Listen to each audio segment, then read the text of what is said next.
até que ele está muito bem apresentado, não está? Digam lá. Senhor deste mundo. Nós às vezes esquecemos de quem é Jesus. Nesta questão de estarmos tão à vontade com Ele, considerá-lo o nosso irmão mais velho, quase que acabamos por não nos aperceber da real grandeza do Mestre Jesus. Mas talvez ao longo da palestra nos iremos apercebendo. O mês de dezembro é sem dúvida um mês especial. Como têm sido e serão todos os meses de dezembro, ano após ano. As casas, as ruas, as avenidas enchem-se de luzes. Há cantos, há cantigas, algumas dramatizações do nascimento de uma criança singular se repetem nas escolas, nos templos, em associações. Tudo em nome de um menino que leva a que os corações se sensibilizem. E cada qual procura tornar muito bom o dia de Natal, dentro das possibilidades de cada um. E rompem emoções, e diante de tanta sensibilidade que desfila ao longo desses dias, interroguemo-nos. Quem é essa criança? Quem é essa criança cujo nascimento é evocado mesmo após decorridos mais de 20 séculos da sua morte? Se afinal apenas costumamos comemorar os aniversários na terra dos que estão conosco e depois que realizam a grande viagem rumo ao invisível, nós deixamos-nos de lembrar dessas datas, pois ninguém pensa em realizar festa de aniversário para aquele que já se foi. Mas com Jesus é diferente. Passaram-se mais de 2000 anos e continuamos celebrando. Todavia, há um detalhe muito significativo. No dia em que se comemora o aniversário dessa criança, quem recebe os presentes são os que promovem a festa. É certo que é numa alegre troca de embrulhos, lembranças e mimos. E muitas vezes ninguém se lembra de agraciar com ofrendas o homenageado. Quais seriam as melhores prendas que nós poderíamos oferecer a Jesus? Paz, amor ao próximo, fraternidade, caridade. Mesmo assim, um espírito tão grande quanto o do Cristo continua atravessando os séculos e prossegue, guiando-nos as criaturas que nós somos. E foi tal a revolução que Jesus promoveu no espírito humano que a Terra o recorda assim ano após ano. A sua revolução não utilizou armas de fogo, nem armas de ferro, nem armas de aço. Foram, no entanto, as mais invencíveis armas que foram encontradas até hoje. As armas do amor e da bondade. Desde o nascimento, Jesus exemplificou o melhor. E não nos esqueçamos que Ele é Rei das Estrelas, Senhor dos Espíritos, e tornou-se criança, adolescente e homem, e veio viver no meio de nós, sem nenhum tipo de necessidade de o fazer.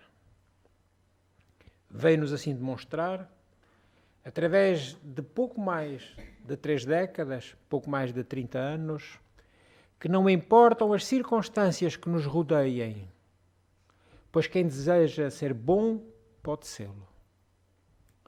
Viveu num período em que a política romana comandava o mundo, em que a hipocrisia farisaica imperava. E, no entanto, Jesus manteve-se puro, ensinando humildade ao nascer num berço de palha. Representou assim a lição do trabalho na carpintaria de seu pai José. Jesus, que moldara junto com Deus as formas da terra, o mundo em que nós habitamos, não se envergonhou de dar formas à madeira, em transformá-la em bancos, mesas, utensílios domésticos e outros. Senhor e Mestre, em cada momento de sua vida, ensinou pelo exemplo, testemunhando que o bem vence o mal e que a luz sempre se sobreporá à treva. Já dissemos, são passados mais de 2000 anos. Desde a sua vinda à Terra, quando é que nós nos decidiremos por lhe seguir a excelsa doutrina? Aquela que conjuga o verbo amar e que utiliza substantivos como doação, renúncia, abnegação. Dizemos nós, os espíritas, que Jesus é o nosso modelo e guia. Por isso mesmo, nenhum de nós deve ignorar o seu convite. Em nenhum momento, a conduta do nosso Mestre Jesus abandonou as linhas do dever e do amor sem limites, motivando que alguns contemporâneos seus dessem a vida em seu louvor. Curioso e quase desconhecido, um episódio que, se pensarmos bem, é de um valor transcendental. Houve em tempos passados uma localidade fundada por gregos, denominada Sebaste, mais tarde Samaria. Situava-se entre os territórios da Judeia e a Galileia. E foi ali, nessa cidade, que 40 legionários da 12ª Legião Romana, chamada de Fulminata, cujo patrono era Júlio César, e tinha como mascote o raio, por isso Fulminata. Esses 40 legionários deram a sua vida por amor à verdade. Foram presos por professarem o cristianismo. Os 40 jovens marcharam saindo daquela cidade, escoltado por outros tantos soldados. À frente, desenhava-se um lago de águas tristes e frias. O sol afundava-se na direção do poente e o vento já soprava gelado. Os tambores soavam, marcando a cadência da marcha, e os prisioneiros foram entrando no lago.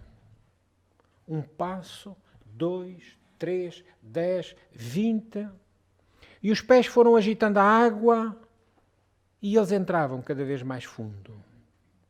Só ficaram as cabeças descobertas fora da água. Os superiores haviam-lhe decretado uma terrível forma de morrer. Ali parados, impassíveis e silenciosos, iriam morrer enregelados. As luzes do crepúsculo envolveram-se num manto dourado e retiraram-se. Agora era a noite que chegava e apresentava-se com o seu cortejo de estrelas. Ao redor do lago, nas margens, familiares e amigos oravam em silêncio. E silenciosos se mantinham os jovens dentro da água. Foi então que um superior, em nome de César, falou: vocês são jovens, queremos levar isso em conta. Iremos aceitar isso como inexperiência. Sereis perdoados se vocês jurarem fidelidade aos deuses protetores do Império. É tudo simples, como vocês veem. Basta queimarem algumas ervas perante o improvisado altar a Júpiter olímpico, que tinha sido erigido na margem, mas dentro do lago nem um único movimento. O ar foi-se fazendo cada vez mais frio. Uma névoa úmida começou a erguer-se das águas. Os guardas na margem acendiam fogueiras e andavam para trás e para a frente para se aquecerem. Mas os 40 legionários jovens permaneciam imóveis. E foi então que eles começaram a cantar. E mais forte do que o vento, o hino ergueu-se como um grito vitorioso. Era como que uma cascata de esperança feita de fé. Ali estava ternura, ali estava renúncia. E também oraram em coro com uma fé surpreendente. Sem sequer lhes tremerem a voz, fizeram ecoar as sublimes palavras que compõem um maravilhoso poema. Pai nosso, que estais nos céus. Terminaram com o derradeiro verso: livra-nos do mal. E então, um a um, no transcorrer das horas, aquelas chamas de vida foram-se apagando na terra, mas ficaram a brilhar na espiritualidade. Quando o dia nasceu, somente um daqueles jovens ainda vivia. Um guarda aproximou-se de uma mulher e disse-lhe: teu filho ainda vive. E como ele viveu até agora, eu lhe perdoarei o castigo. Eu pouparei a sua vida. Se tu o retirares das águas e em nome dele ofereças sacrifício aos deuses romanos. Nunca, foi a resposta dela. Se ele consciente não o fez, como poderia eu agora aproveitar-me da sua agonia para traí-lo? E firmemente ela avançou para as águas e ficou com o seu filho até que o coração dele parasse de bater. Depois, apertando-o firmemente nos braços, tomou o seu corpo e o veio depositar aos pés do oficial da guarda. É um eloquente exemplo da extraordinária fé que podemos ter quando colocarmos Jesus no coração. E curiosamente, meus irmãos, esta perseguição continua nos dias de hoje. O alerta tem sido dado, mas nenhuma providência foi tomada até agora. Como consequência, a perseguição aos cristãos está ultrapassando um recorde histórico. Porque, pelos números populacionais de hoje, pela população do mundo atual, é possível afirmar que os seguidores de Jesus nunca foram tão perseguidos como agora. A situação é especialmente difícil no Médio Oriente, que é o berço de duas das maiores religiões do mundo. A crescente perseguição é alimentada principalmente pelo extremismo islâmico. E afinal, segundo a International Society for Human Rights, uma ONG da Alemanha, 80% dos atos de perseguição religiosa no mundo são contra cristãos. De acordo com uma outra instituição, Center for the Study of Global Christianity, que pertence ao seminário Gordon Cowell dos Estados Unidos da América, mais de 100.000 cristãos são assassinados por ano. 100.000 cristãos. Ou seja, 11 cristãos por hora. Os tipos de perseguição variam. Vão desde o assassinato e estupro, passando por tortura e chegando até à discriminação e à exclusão social. Os cristãos enfrentam assédio em 102 países da Terra. Estima-se que 4.344 cristãos foram mortos por causa da sua fé e 1.062 igrejas foram atacadas no ano de 2014. Só na Coreia do Norte, por exemplo, acredita-se que existem mais de 70.000 cristãos detidos em campos de concentração. Nina Shia, escritora, advogada americana, faz um apelo.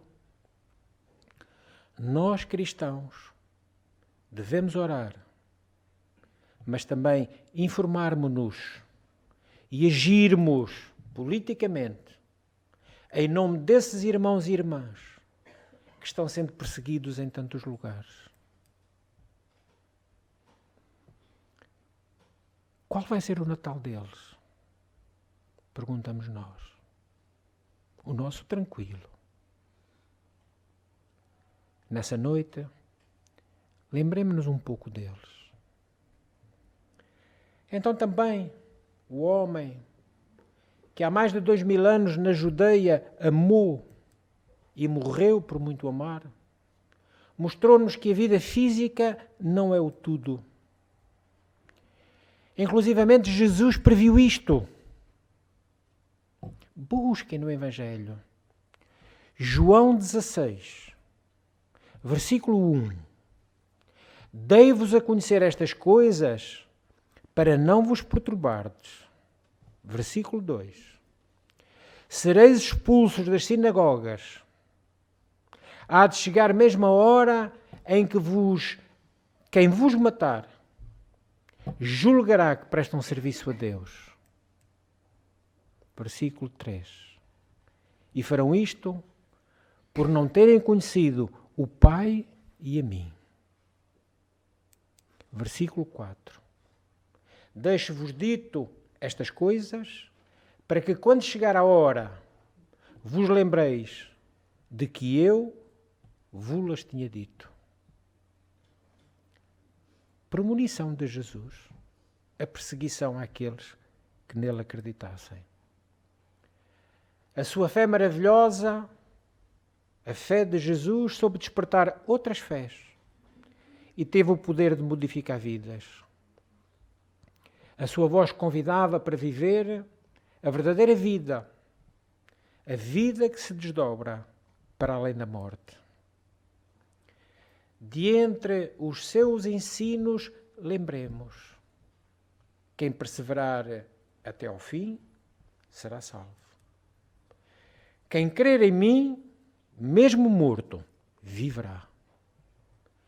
E estas mensagens atravessaram os séculos e permanecem vivas até hoje, estabelecendo diretrizes seguras àqueles que o quisermos seguir.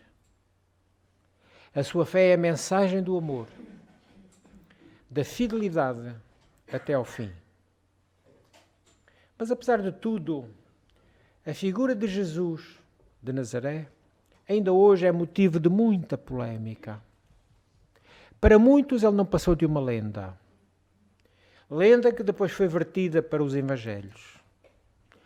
Alguns igrados eruditos do século XVIII, tais como Constantin François, conde de Volnay, ou Charles-François Dupuy, eles afirmavam que a Igreja fundamentava a credibilidade de Jesus apenas no caráter literário dos 4 evangelhos. E não havendo nenhuma confirmação histórica documentada, não tinha nenhum tipo de valor. Sem provas, faltavam argumentos científicos de comprovação. E as primeiras investigações foram decepcionantes. Filon de Alexandria, filósofo, fala de Pilatos, mas omite completamente Jesus nos seus 50 textos escritos conservados. Justo de Tiberíades, historiador contemporâneo de Jesus, não o cita na sua história da Palestina, que narra tudo quanto aconteceu desde Moisés até o ano 70 da nossa era. Mas existem, sim, vários testemunhos sobre a sua vida fora das páginas do Novo Testamento.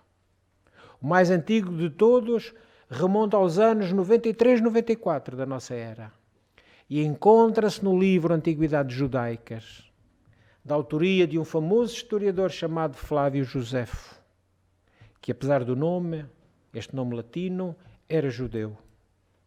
Flávio faz menção a Jesus e à sua seita em duas passagens do seu livro, em que, na primeira passagem, ele diz: Anás, o sumo sacerdote, convocou o sinédrio e trouxe perante eles o irmão de Jesus, chamado Cristo, cujo nome desse irmão era Tiago, e alguns outros. Acusou-os de terem violado a lei e entregou-os para que os lapidassem. E numa segunda passagem diz: por essa altura, durante o governo de Pôncio Pilatos, que foi do ano 26 ao ano 36 depois de Cristo, viveu Jesus, um homem sábio, se é que se lhe pode chamar homem, porque realizou feitos portentosos. Mestre de homens, que aceitam com gosto a verdade, atraiu os judeus e muitos de origem grega. Era o Messias. Mas ainda no ano 112, o procônsul da Bitínia, Plínio, o moço, Caio Plínio Cecílio II, dirigiu uma carta ao imperador romano Trajano, onde menciona Jesus e os cristãos. E depois dele, no ano 115, um quase seu contemporâneo, de nome Tácito, Públio Caio Cornélio Tácito, considerado um dos maiores historiadores da antiguidade, falou a respeito desse homem vulgar conhecido em sua aldeia, onde morava e trabalhava, como Joshua Bar Yosef, Jesus, filho de José. O nome de Jesus em hebraico. Também o descreveu Suetônio, Caio Suetônio Tranquilo, mais ou menos no ano 120, na sua obra Vida de Cláudio, bem como o próprio Talmud judeu, que considera Jesus um profeta. Todavia, sem dúvida, é através dos 4 evangelistas, Mateus, Marcos, Lucas e João, que ele foi bem biografado. Dizem-nos eles que Jesus exerceu o mesmo ofício de seu pai, o de carpinteiro. Era costume judaico que o homem dedicado a trabalhos intelectuais tivesse um modo de sobrevivência para custear o sustento, ganhando com o suor do rosto o pão nosso de cada dia, não sendo nunca essas criaturas um peso para os outros. Todos os apóstolos escolhidos por Jesus tinham as suas profissões. Pedro, o irmão e outros eram pescadores. Também havia agricultores. E o próprio Paulo de Tarso era correeiro e tecelão. Como se pode hoje, em nome de Jesus, exercer sacerdócios pagos? Viver das diversas igrejas? Não foi o exemplificado pelo Cristo. Longe de nós a crítica, é uma constatação. Jesus não se casou. Todo o seu amor foi encaminhado para a sua missão. Tinha para com as mulheres um sentimento extremamente delicado, tratando-as como irmãs. E, naturalmente, elas o retribuem, oferecendo-lhe a sua amizade e o acompanharam. É Míriam, da cidade de Magdala, Verónica, a curada da hemorragia crónica, Salomé, a mãe de 2 dos seus discípulos, Maria, sua mãe, Marta e Maria, irmãs de Lázaro, Joana, a esposa de Cusa, o intendente de Herodes, e Fotina, a samaritana da cidade de Sicar, que jamais o esqueceu, porque lhe falou e deu a beber da água viva, que sacia toda a sede, pois vem do amor de Deus e santifica as criaturas.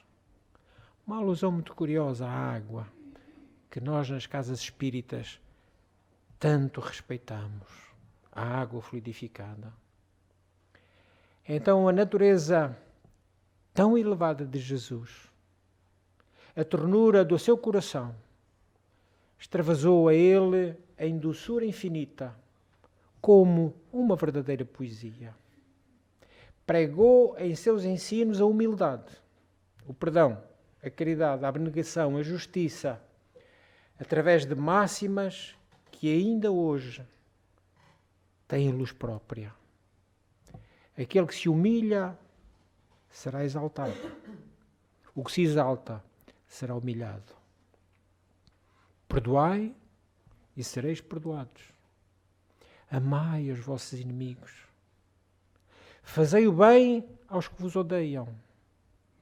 Orai pelos que vos perseguem. A sequência dos seus princípios era um culto puro, sem práticas exteriores. Tudo se baseava nos bons sentimentos do coração. E a frase que não devemos esquecer nunca: sede perfeitos, como o vosso Pai é perfeito, como Deus é perfeito. E este é o convite que Jesus continua a fazer a todos os homens, concitando-nos à perfeição. É certo que em toda a história da humanidade houve homens que escreveram excelentes máximas, homens virtuosos, mas que nada fizeram para que a virtude tivesse continuidade no mundo. Por isso mesmo, Jesus é inigualável. Ele falou e agiu, apresentando sua doutrina em palavras, mas sobretudo em obras. Todos os exércitos que já desfilaram por este mundo, conquistando territórios e consolidando impérios, todos os navios que já atravessaram os mares, todos os reis e rainhas que já reinaram, todos juntos, não influíram tão fortemente na vida humana como fez Jesus, essa personagem imortal. O nosso tempo é contado a partir da data do nascimento de Jesus. Ele é o personagem histórico sobre o qual mais se escreveram livros, se compuseram músicas ou se pintaram quadros. E até hoje ele continua assim, falando aos homens que se dispõem a ter boa vontade para com os outros homens. Boa vontade para doar-se, para servir, para amar. Este é o sentido do verdadeiro Natal. O amor de Deus para com os homens. O amor dos homens, uns para com os outros. Em nome do divino amor que se chama Jesus. E assim todos os anos, os cristãos comemoram o Natal, na noite de 24 para 25 de dezembro. A história diz-nos que Jesus, nosso Mestre, em verdade não nasceu nesse dia. E a história aponta algumas datas prováveis, especificando dia, mês e ano. Afinal, quando realmente terá nascido Jesus? E onde? Em Nazaré ou em Belém? Se perguntarmos a Francisco de Assis o que ele sabe a respeito do nascimento de Jesus, ele nos responderá: Jesus nasceu no dia em que, na Praça de Assis, entreguei minha bolsa, minhas roupas e até meu próprio nome para segui-lo, pois sabia que ele é a fonte inesgotável de amor. Mas se indagarmos ao apóstolo Pedro, quando se deu o nascimento de Jesus, ele nos dirá: Jesus nasceu no pátio do palácio de Caifás. na noite em que o galo cantou pela terceira vez, no momento em que eu negava novamente ao meu mestre. Foi nesse instante que minha consciência despertou para a verdadeira vida. E se questionarmos a Joana de Cusa, a nossa querida Joana de Ângeles, sobre onde e quando nasceu Jesus, ela nos falará. Jesus nasceu no dia em que, amarrada ao poste no circo em Roma, ouviu o povo gritar: nega, nega, renuncia a ele. E o soldado com a tocha acesa dizendo: o teu Cristo apenas te ensinou a morrer? Nesse instante em que senti o fogo subir pelo meu corpo, e eu pude com certeza e sinceridade responder: não. Não me ensinou só isso. Ele também me ensinou a te amar. Foi então que para mim Jesus nasceu. Se interrogarmos a Lázaro onde e quando nasceu Jesus, a sua resposta será: Jesus nasceu em Betânia, na tarde em que me visitou o túmulo e ordenou-me: Lázaro, levanta-te e vem para fora. Porque nesse momento eu compreendi quem ele era e como ele tinha nascido para mim. E o doutor da lei, Saulo, transformado em Paulo de Tarso, de certo ele nos afirmará: Jesus nasceu na estrada de Damasco, em pleno meio-dia, quando a luz que o envolvia me cegou e eu ouvi a sua voz: Saulo, Saulo, porque me persegues? Foi aí que eu passei a ver um mundo novo e lhe disse: Senhor, que queres que eu faça? E finalmente, Maria de Nazaré, chamada Miriam, que é um nome que tem um significado lindo. Significa beleza, poder, iluminação.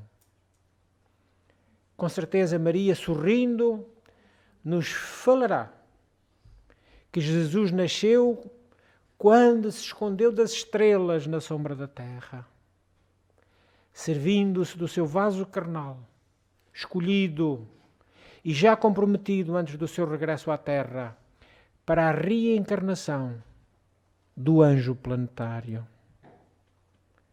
E quando ela o segurou pela primeira vez nos braços e sentiu que ali se cumpria a promessa de um novo tempo, aquele menino enviado por Deus vinha para ensinar aos homens, seus irmãos, a lei maior, a lei do amor. Então, se já nos permitimos banhar pelas claridades do Evangelho, permitamos também que Jesus nasça nos nossos corações. E de certo concordamos que isso é muito mais importante do que as datas.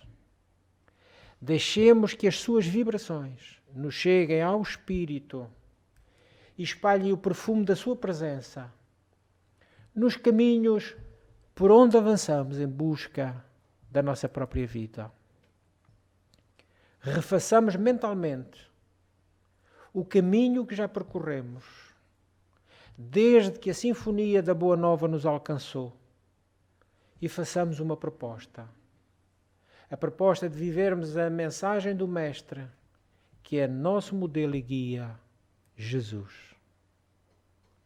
Será então que Ele, finalmente, nascerá em nós. E então será Natal. Que Ele nos abençoe.